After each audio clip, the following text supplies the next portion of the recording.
Assalamualaikum warahmatullahi wabarakatuh. Halo, apa kabar anak-anak solih-solihah? Semoga semua dalam kondisi sehat dan tetap semangat dalam belajar. Mari kita awali dengan berdoa agar kalian dimudahkan dalam belajar dan mendapatkan ilmu yang bermanfaat. Bismillahirrahmanirrahim. Rabbi zidni ilman nafi'a warzuqni fahman. Kali ini kita akan belajar materi pelajaran 2, mengenal kitab-kitab Allah Subhanahu wa Ta'ala. Sebelum lanjut, yuk di like dan subscribe dulu ya bagi yang belum subscribe.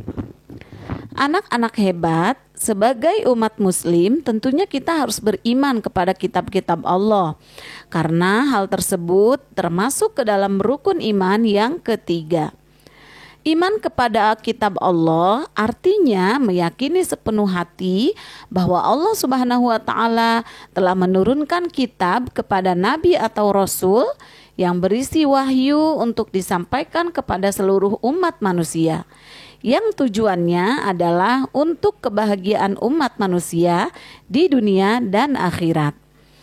Di dalam Al-Quran surat An-Nisa ayat 136 Allah Subhanahu wa Ta'ala berfirman, A'udzu billahi minasyaitonir rajim. Bismillahirrahmanirrahim. Ya ayyuhalladzina amanu aminu billahi wa rasulihi wal kitab الذي نزل على رسوله والكتاب الذي أنزل من قبل ومن يكفر بالله وملائكته وكتبه ورسله واليوم الآخر فقد ضل ضلالا بعيدا. Artinya, wahai orang-orang yang beriman, tetaplah beriman kepada Allah Subhanahu wa Ta'ala dan Rasul-Nya Muhammad, dan kepada kitab Al-Quran yang diturunkan kepada Rasul-Nya, serta kitab yang diturunkan sebelumnya. Barang siapa yang ingkar kepada Allah Subhanahu wa Ta'ala, malaikat-malaikatnya, kitab-kitabnya, rasul-rasulnya, dan hari kemudian, maka sungguh orang itu telah tersesat sangat jauh. Dalam ayat tadi Allah Subhanahu wa Ta'ala menyuruh manusia beriman kepada kitab Al-Quran dan kitab-kitab yang diturunkan kepada Rasul sebelumnya. Jika tidak beriman kepada kitab-kitab itu, maka orang tersebut tergolong orang yang sesat. Lalu bagaimana cara kita beriman kepada kitab-kitab Allah Subhanahu wa Ta'ala itu? Caranya yaitu dengan meyakini bahwa Allah Subhanahu wa Ta'ala telah menurunkan kitab-kitabnya kepada para rasulnya melalui malaikat Jibril.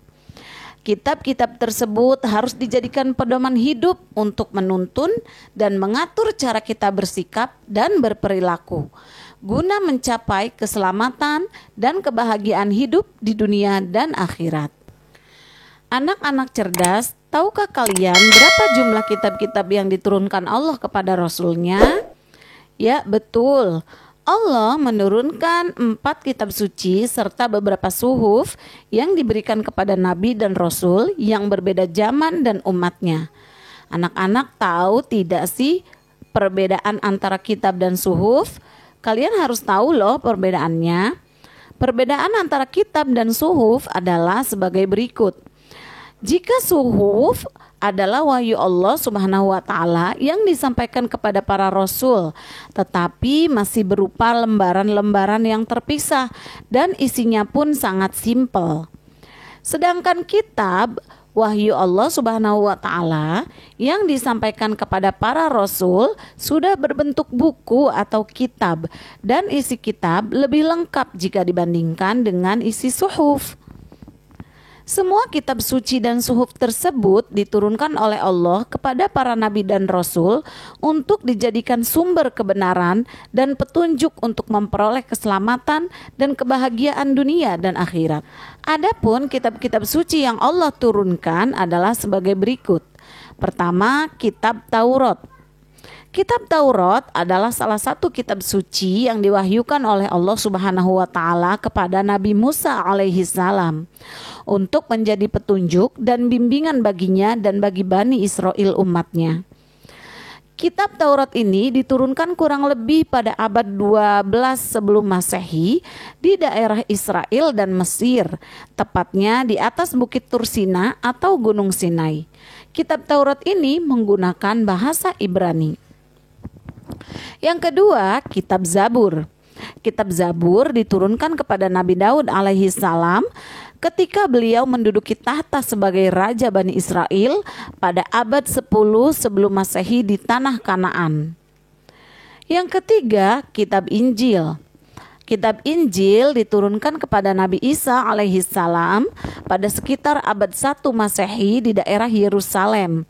Dalam bahasa Yunani, Injil berarti kabar selamat, pelajaran yang baru, atau kabar gembira.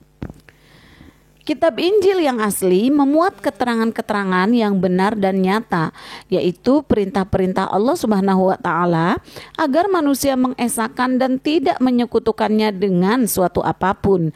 Ada pula yang menjelaskan bahwa di dalam kitab Injil ini terdapat keterangan bahwa di akhir zaman akan lahir nabi terakhir dan penutup para nabi dan rasul, yaitu bernama Ahmad atau Nabi Muhammad SAW. Yang terakhir atau yang keempat adalah kitab Al-Quran. Kitab Al-Quran mulai diturunkan kepada Nabi Muhammad SAW pada abad ke-6 Masehi di kota Mekah. Peristiwa turunnya ayat Al-Quran atau dikenal dengan Nuzulul Quran terjadi pertama kali ketika Nabi Muhammad SAW sedang menyendiri di Gua Hiro, Mekah. Turunnya Al-Quran menandai awal diangkatnya Nabi Muhammad SAW sebagai Rasulullah atau utusan Allah pada saat usia beliau genap 40 tahun. Al-Quran terdiri dari 114 surat, terbagi dalam 30 juz dan 6.236 ayat. Ada juga yang menyebutnya sebanyak 6.666 ayat. Al-Quran diwahyukan secara berangsur-angsur selama 22 tahun, 2 bulan, dan 22 hari. Al-Quran menyempurnakan seluruh hukum-hukum Allah Subhanahu wa taala yang terdapat dalam kitab-kitab yang diturunkan sebelumnya. Ia diturunkan untuk seluruh umat manusia sebagai rahmat bagi alam semesta atau disebut juga dengan rahmatan lil alamin. Anak-anak hebat, perlu kalian ketahui bahwa Al-Quran memiliki beberapa keistimewaan dibandingkan dengan kitab-kitab lainnya. Adapun keistimewaan kitab suci Al-Quran antara lain sebagai berikut. Pertama, Al-Quran sebagai petunjuk dan rahmat bagi orang-orang yang beriman dan bertakwa. Kemudian Al-Quran juga sebagai informasi kepada setiap umat bahwa Nabi dan Rasul terdahulu mempunyai syariat atau aturan dan caranya masing-masing dalam menyembah Allah Subhanahu wa taala. Kemudian Al-Quran juga sebagai kitab suci terakhir dan terjamin kemurniannya atau keasliannya. Kemudian Al-Quran tidak dapat tertandingi oleh ide-ide manusia yang ingin menyimpangkannya. Dan yang terakhir, membaca dan mempelajari isi Al-Quran merupakan ibadah. Anak-anak solih-solihah, kitab Allah Subhanahu wa taala adalah petunjuk dalam kehidupan, petunjuk kepada manusia untuk bersikap atau berperilaku. Bagi orang yang beriman kepada kitab-kitab Allah, ia akan melakukan perilaku mulia, baik perilaku mulia kepada Allah Subhanahu wa taala, misalnya melaksanakan sholat 5 waktu tepat pada waktunya, berdoa memohon hanya kepada Allah Subhanahu wa taala, serta melaksanakan segala perintahnya dan menjauhi larangannya. Dan juga berperilaku mulia kepada sesama manusia, misalnya hidup rukun dengan teman, saling tolong menolong, dan saling menghargai. Kemudian orang yang beriman pada kitab Allah juga akan berperilaku mulia kepada hewan, misalnya memelihara hewan peliharaan dengan baik dan tidak menyiksa hewan. Selain itu, Anak solih yang beriman kepada kitab Allah juga akan berperilaku mulia terhadap tumbuhan dan alam semesta. Contohnya, merawat tanaman dengan baik, tidak membuang sampah di sungai atau di sembarang tempat lainnya, dan sebagainya. Bahkan anak yang beriman pada kitab Allah juga akan berperilaku mulia pada dirinya sendiri. Misalnya selalu bersih, makan minum dengan teratur, dan tidak menyiksa diri sendiri, menjaga kesehatan, dan mematuhi protokol kesehatan. Terlebih lagi, kita masih berada di masa pandemi COVID-19. Nah, anak-anak, bagaimana? Sudah paham kan tentang penjelasan kitab-kitab Allah tadi? Alhamdulillah, materi kita sudah selesai. Semoga anak-anak bisa memahaminya ya. Sebelum ditutup, mari kita berdoa terlebih dahulu. Subhanakallahumma wa bihamdika asyhadu an la ilaha illa anta astaghfiruka wa atubu ilaik. Sampai jumpa pada materi selanjutnya. Jangan lupa like, subscribe, dan share.